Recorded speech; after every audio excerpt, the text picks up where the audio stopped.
Romeo उसके 12वें अध्याय के दूसरे पद की पहली लाइन में पौलुस रोम की मंडली को लिखता है, और इस संसार के सदृश ना बनो।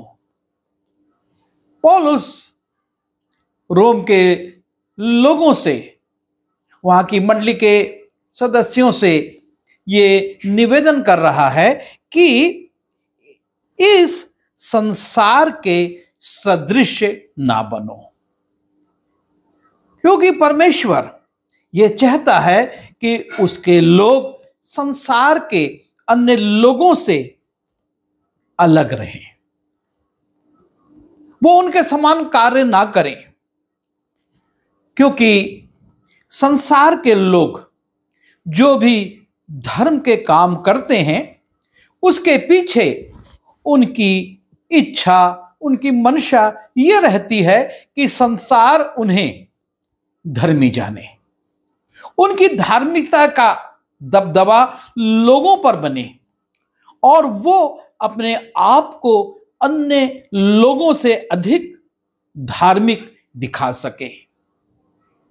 उनको इससे मतलब नहीं कि हमारी धार्मिकता से परमेश्वर प्रसन्न हो रहा है, परमेश्वर को महिमा मिल रही है या नहीं, लेकिन वो ये चाहते हैं कि संसार उनको धर्मी समझे और वो ये जाने कि ये लोग बड़े धर्म के काम करते हैं, और परमेश्वर इस बात को पसंद नहीं करता है।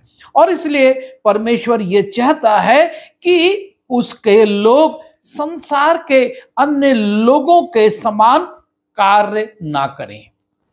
और पौलुस इसी बोझ को मन में रखकर मंडली से निवेदन करता है कि इस संसार के सदृश ना बनो। इस संयम काल में हम अपने जीवन पर विचार करें। हम ये जो उपवास काल व्यतीत कर रहे हैं, इसमें संसार की सदृशता है या परमेश्वर की इच्छा के अनुसार है? हम परमेश्वर की इच्छा के अनुसार इन दिनों को व्यतीत कर रहे हैं या संसार की जो हमारे पूर्वजों ने या समाज के लोगों ने रीति विधियां बना दी हैं उसके अनुसार कार्य कर रहे हैं? यीशु मसीह ने कई बार आडंबरपूर्ण धार्मिक क्रियाकलापों का विरोध किया, लोगों को समझाया कि वो इन दिखावटी धार्मिकता से अपने आप को अलग करें। संसार के लोग करते हैं, ठीक है, करने दो, पर तुम इस धार्मिकता से, इस दिखावे से जो कि मनुष्यों पर प्रभाव डालती है, तुम अलग हो जाओ, तुम उससे अलग रहो। यीशु मसीह दान के विषय में कहते हैं, इसलिए जब तू दान करे तो अपने आगे तुरही ना बजवा, जैसा कपटी सभाओं और गलियों में करते हैं। यीशु मसीह बता रहे हैं कि जब कपटी लोग, जब संसारिक लोग दान करते हैं तो वो सभाओं और गलियों में तुरही बजवाते हैं ताकि लोग उनकी बड़ाई करें, लोगों की प्रशंसा पाने के लिए, लोगों में अपने आप को दानवीर बनाने के लिए ये लोग दान करते हैं और उसके पहले तुरहियां फूकी जाती हैं। ये उस समय की एक प्रथा थी। और यीशु मसीह कहते हैं, जब तू दान करे तो तेरा दाहिना हाथ जो करता है उसे तेरा बायां हाथ ना जानने पाए। तुरही बजवाना, तुरही का से प्रचार करना तो अलग बात है, इतनी गुप्त रीति से तुम दान करो कि तुम्हारा जब एक हाथ दान करता तो दूसरा भी ना जाने। यह है परमेश्वर को दिखाकर, परमेश्वर को प्रसन्न करके दिया गया दान।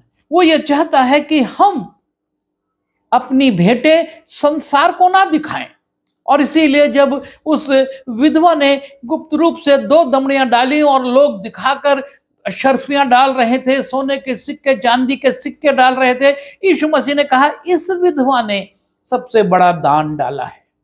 क्योंकि परमेश्वर राशि को नहीं देखता, पर वो देने वाले के मन को देखता है। और ये धार्मिक आडंबर, ये धार्मिक दिखावा प्रभु यीशु मसीह बिल्कुल पसंद नहीं करते। जब हम मत्ती रचित सुसमाचार उसके 6वें अध्याय के 5वें और 7वें पद को देखते हैं, वहां पर यीशु मसीह प्रार्थना के विषय में भी कहते हैं, जब तू प्रार्थना करे तो कपटियों के समान ना हो, क्योंकि लोगों को दिखाने के लिए सभाओं में और सड़कों की मोड़ों पर खड़े होकर प्रार्थना करना उनको अच्छा लगता है।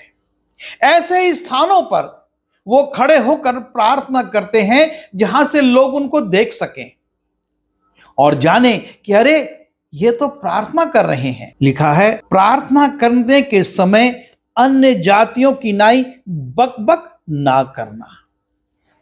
ना सिर्फ दिखावटी प्रार्थना चौकों में या गलियों में या मोड़ों पर खड़े होकर करना, लेकिन लंबी चौड़ी प्रार्थना, लंबे चौड़े शब्द, लंबी चौड़ी बातें मत करना। अन्य जातियों के समान बकबक ना करना। प्रार्थना में परमेश्वर को सब मालूम है, आपकी सारी परिस्थितियां वो जानता है, फिर भी वो चाहता है कि हम प्रार्थना करें। लेकिन कैसा करें? जब तू प्रार्थना करे तो अपनी कोठरी में जा और द्वार बंद करके अपने पिता से जो गुप्त में है प्रार्थना कर। यह है परमेश्वर को भाने वाली प्रार्थना। परमेश्वर जिसको पसंद करता है कि हम कोठरी में जाएं, अपने दरवाजों को बंद करें, कोई ना सुने, हम अपने परमेश्वर से बात करें, उससे गुप्त में बात करें, उसको अपनी समस्या, अपनी बीमारी, अपनी तकलीफ बताएं और वो हमारे लिए उपाय करेगा। और इसलिए यीशु मसीह बार बार इस बात को समझाते हैं कि जब तू प्रार्थना करे तो किस रीति से तुझको प्रार्थना करनी है। प्रभु यीशु मसीह उपवास के विषय में भी कहते हैं और वो लोगों को समझाते हैं कि जब तू उपवास करे तो किस रीति से तुझको उपवास के समय रहना है। जब तुम उपवास करो तो कपटियों की नाई तुम्हारे मुंह पर उदासी ना छाई रहे, क्योंकि वे अपना मुंह बनाए रहते हैं ताकि लोग उन्हें उपवासी जाने। वो अपना चेहरा उतारे रहते हैं, बड़े कमजोर दिखते हैं, धीमी आवाज में बात करते हैं, ऐसा प्रकट करते हैं कि लोग जाने कि ये उपवासी हैं। प्रभु यीशु मसीह ये नहीं चाहते कि हम इस रीति से उपवास करें कि वो उपवास लोगों में चर्चा का विषय बने। अरे देखो वो 4 दिन से उपवास कर रहा, अरे देखो वो इतने दिन से उपवास कर रहा है। प्रभु ये नहीं चाहता, लेकिन वो चाहता है कि जब हम उपवास करें तो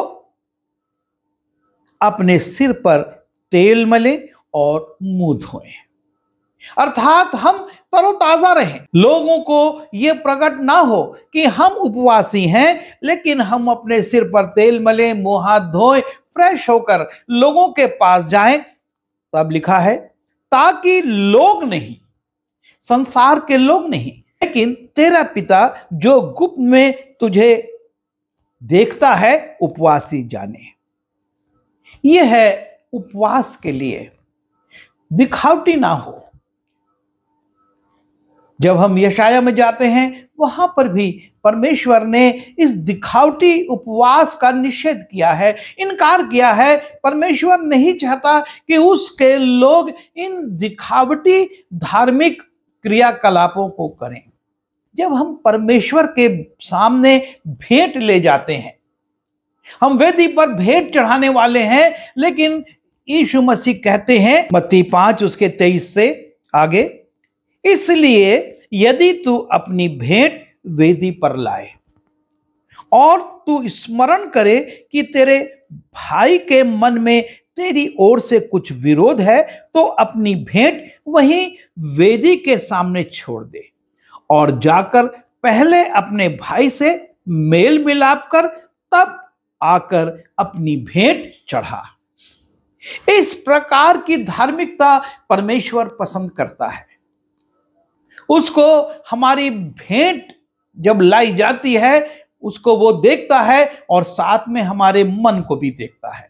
और जब वो हमारे मन को देखता है और उसमें हमारे भाई के प्रति, हमारे लोगों के प्रति कपट है, उनके प्रति क्रोध है, अलगाव है, वो ये चाहता है कि पहले हम मेल मिलाप करें, पहले अपने संबंधों को ठीक करें, उसके बाद हम वेदी पर भेंट लाएं। और यदि हम ऐसा नहीं करते हैं, सिर्फ भेंट ले आते हैं, तो ये भेंट संसार देखेगा, लोग देखेंगे, पर परमेश्वर इससे प्रभावित नहीं होगा। परमेश्वर ऐसी भेंट से प्रसन्न नहीं होगा।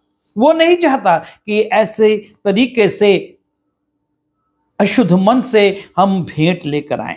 बहुत से लोग ये सोचते हैं कि हम धन की और परमेश्वर की दोनों की सेवा कर सकते हैं, लेकिन यीशु मसीह इस विषय में भी बड़ी स्पष्टता से कहते हैं, मत्ती उसके 6वें अध्याय के 24वें पद में, कि कोई मनुष्य दो स्वामियों की सेवा नहीं कर सकता। हम ये सोचें कि हम धन की भी सेवा करेंगे और गलत सही तरीके से धनाढ्य भी हो जाएंगे और परमेश्वर की भी सेवा करेंगे, परमेश्वर के काम के लिए भी दान दे दिया करेंगे, उसके भवन बनाने के लिए और उसके भवन में भेंट लाने के लिए पैसे दे देंगे और परमेश्वर इससे प्रसन्न हो जाएगा। वो कहता है यीशु मसीह, कोई मनुष्य दो स्वामियों की सेवा नहीं कर सकता।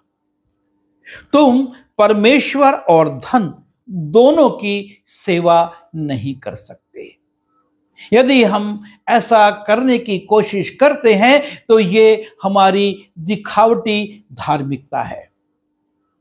हम इस बात से अपने धार्मिकता को प्रकट करेंगे, लेकिन परमेश्वर हमारे धन के साथ, उस गलत तरीके से अर्जित पैसों के साथ या वस्तुओं के साथ हमको स्वीकार नहीं करेगा। वो इसका इनकार करता है। और जब हम मत्ती उसके 6वें अध्याय के 31वें और 32वें पद में जाते हैं और वहां पर प्रभु यीशु मसीह संसारिक चिंताओं के विषय में भी, कि अन्य जाति अपने भोजन के लिए, अपने अन्न के लिए, अपने वस्त्र के लिए, अपने घर के लिए, अपनी चीजों के लिए कल क्या होगा, इस बात की चिंता करते हैं।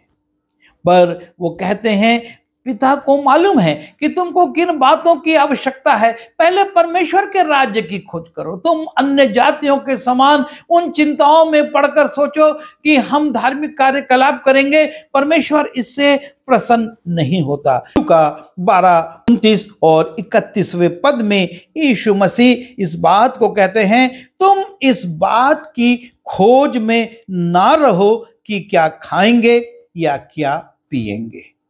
तुम इस बात की खोज में मत रहो। संसार के लोगों से आपको और मुझको थोड़ा अलग होना है, उनसे हमको अलग होकर कार्य करना है। और वो कहता है तुम इस बात की खोज में ना रहो कि क्या खाएंगे क्या पिएंगे, और ना संदेह करो।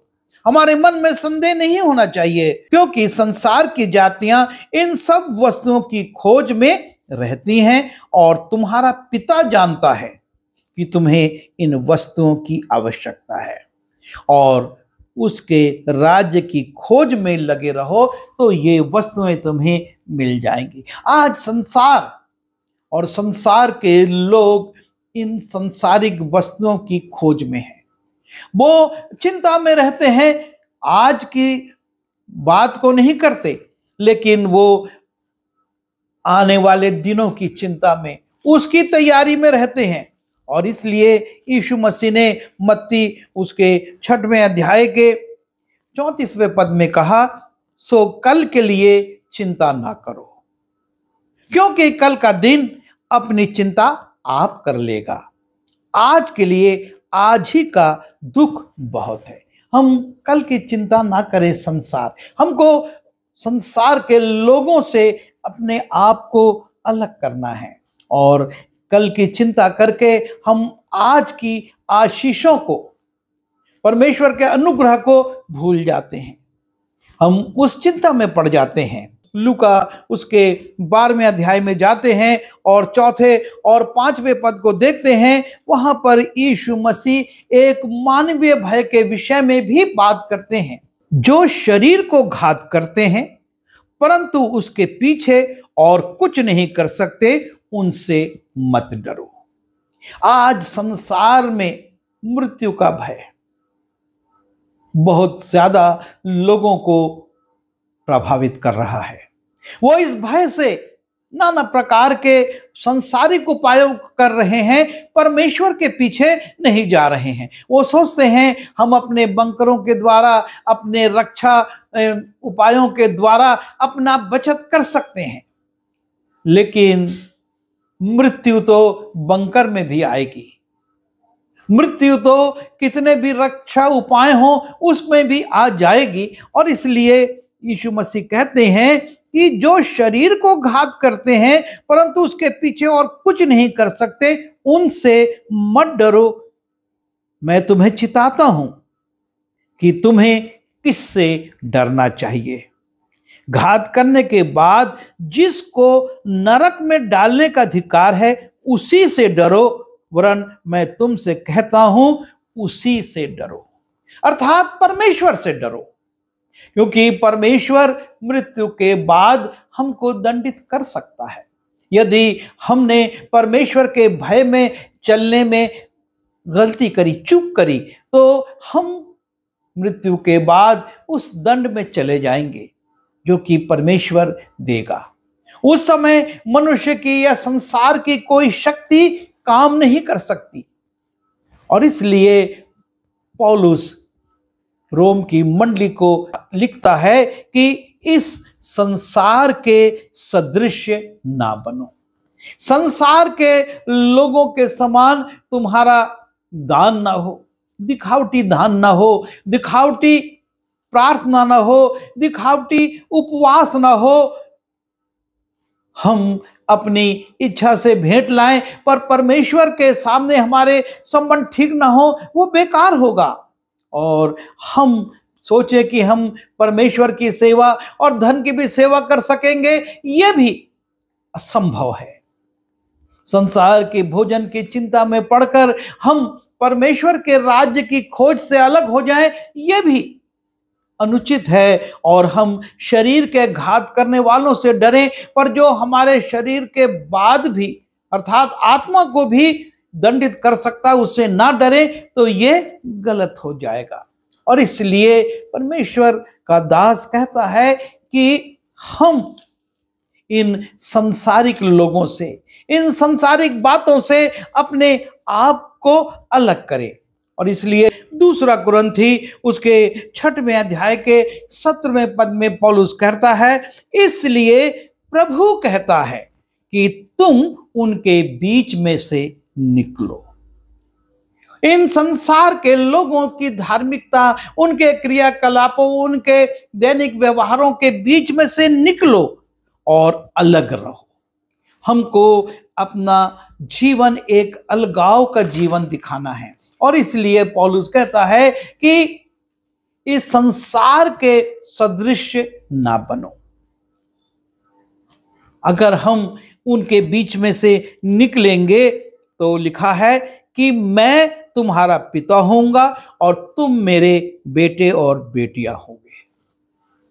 यदि हम परमेश्वर के बेटे बेटियां बनना चाहते हैं तो हमको उनके बीच में से निकलना होगा। और आज जबकि हम अपने जीवन पर विचार करते हैं, हम यह सोचें, हम इस पर चिंतन करें कि हम इस उपवास काल में सांसारिक रीति विधियों को पूरा कर रहे हैं या हम इस संसार के सदृश ना होकर उनके बीच में से निकल रहे हैं और परमेश्वर के बेटिया बेटी बन रहे हैं। हम इस पर विचार करें, अपने जीवन को देखें। यदि हमारा अलगाव अभी तक नहीं हुआ है तो हम अलग हो जाएं, क्योंकि हम दो स्वामियों की सेवा एक साथ नहीं कर सकते। शैतान की और परमेश्वर की सेवा हम नहीं कर सकते, और इसलिए उनके बीच में से निकलो, अलग रहो, और तब हम परमेश्वर के बेटी और बेटे